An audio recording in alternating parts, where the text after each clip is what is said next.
अस्सलाम वालेकुम। आज हम लेक्चर नंबर 24 स्टार्ट करेंगे, जिसमें हम कन्वर्जन ऑफ करेंसीज़ के बारे में पढ़ेंगे। कन्वर्जन ऑफ करेंसीज़ क्या है? यानी ऐसा प्रोसेस जिसमें हम लोग कन्वर्ट करते हैं एक कंट्री की करेंसी को दूसरे कंट्री की करेंसी पे। ठीक है, जैसे अगर हमारे पास देखा जाए तो यूके में कौन सी करेंसी यूज़ की जाती है? पाउंड यूज़ किया जाता है। इसी तरह देखा जाए तो अमेरिका में अमेरिकन डॉलर यूज़ किए जाते हैं, कनाडा में कैनेडियन डॉलर यूज़ किए जाते हैं, सऊदी अरब में रियाल यूज़ किए जाते हैं और दुबई में दिरहम यूज़ की जाती है। ये करेंसीज़ के नेम है। और जैसे पाकिस्तान में रुपीज़ ये हम लोग यूज़ करते हैं। तो अगर हम लोगों ने देखना हो कि जैसे यूके में पाउंड यूज़ किए जाते हैं, तो एक पाउंड पाकिस्तानी कितने रुपए के बराबर होगा? तो वो जो कन्वर्जन का प्रोसेस होगा, जो हम लोग पाउंड को पाकिस्तानी रुपए में कन्वर्ट करेंगे, उसको कहेंगे कन्वर्जन ऑफ करेंसीज़। ठीक है, तो ये जो कन्वर्ट करते हैं, ये हम एक्सचेंज जो करंट हमारा एक्सचेंज रेट होता है उसके मुताबिक चेंज करते हैं। जैसे कि बुक में जो रेट दिया हुआ है कि एक पाउंड जो है वो हमारे 174.5 रुपये के बराबर है। ठीक है, मसलन अगर 1 पाउंड है, 1 पाउंड है तो वो हमारे कितने रुपीज़ के बराबर है? 174.5 रुपीज़ के बराबर है। ठीक है, इसी तरह अगर देखा जाए तो यूएस डॉलर, जो एक डॉलर है वो हमारे कितने रुपीज़ के बराबर है? 104.5 रुपीज़ के बराबर है। ठीक है, इसी तरह कैनेडियन और डॉलर देखा जाए तो वो भी एक कैनेडियन डॉलर हमारे 94.5 रुपीज़ के बराबर है।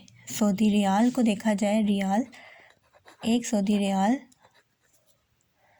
हमारे 27.8 रुपीज़ के बराबर है। तो ये डिफरेंट करेंसीज़ हैं जो पाकिस्तानी रुपए के बराबर यहाँ पे दी गई हैं। जैसे 1 पाउंड जैसे बताया 174.5 रुपीज़ के बराबर है, 1 डॉलर इतने रुपीज़ के बराबर है, कैनेडियन इतने रुपीज़ के बराबर है, 1 रियाल इतने रुपीज़ के बराबर है। अब हम सवाल की तरफ जाते हैं। अब हम लोग देखें, क्वेश्चन नंबर 2 है एक्सरसाइज 4.3 का। इसमें यह है कि चेंज करना है गिवन करेंसी, यानी जो करेंसी दी हुई होगी उसको पाकिस्तानी करेंसी में। पाकिस्तानी करेंसी क्या है? रुपीज़। ठीक है, तो जो करेंसी दी हुई होगी उसको हमने रुपीज़ में कन्वर्ट करना है।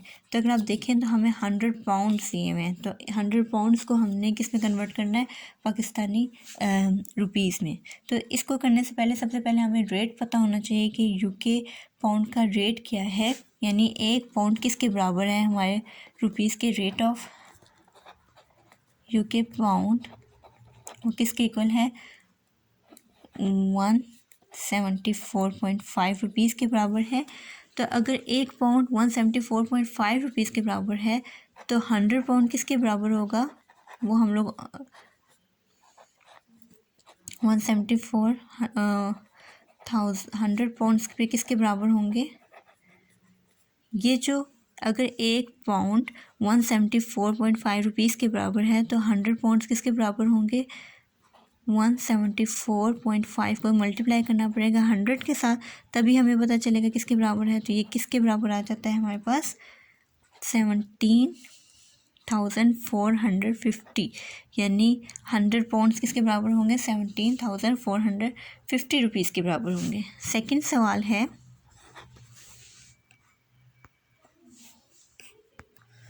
सेकंड सवाल है कि 250 कैनेडियन डॉलर किसके बराबर है? तो रेट ऑफ कैनेडियन डॉलर हमने चेक करना है कि एक डॉलर किसके बराबर है? वो है 94.5 रुपीज़ के बराबर है। अगर एक 94.5 रुपीज़ के बराबर है तो 250 किसके बराबर हो गया? ऑब्वियसली जो 94.5 है इसको किसके साथ मल्टीप्लाई करना पड़ेगा? 250 के साथ। तो इन दोनों को मल्टीप्लाई करेंगे तो हमारे पास आ जाएगा कि 250 कैनेडियन डॉलर्स कितने रुपीज़ के बराबर होगा? 23,625 रुपीज़ के बराबर होगा। ठीक है, इसी तरह थर्ड पार्ट है 120 US डॉलर। तो एक US डॉलर किसके बराबर है? 104.5 रुपीज़ के बराबर है। तो अमाउंट ऑफ 120 डॉलर्स किसके इक्वल होगा? अमाउंट ऑफ 120 US डॉलर्स किसके बराबर होगा? ये किसके बराबर होगा? 104.5 मल्टीप्लाई बाय 120। ये इसके साथ मल्टीप्लाई करेंगे तो हमारे पास आ जाएगा 12,540 रुपीज़ के बराबर आएगा। ठीक है। अब अगर हम देखें 1000 येन है जापानीज़ करेंसी को कहते हैं।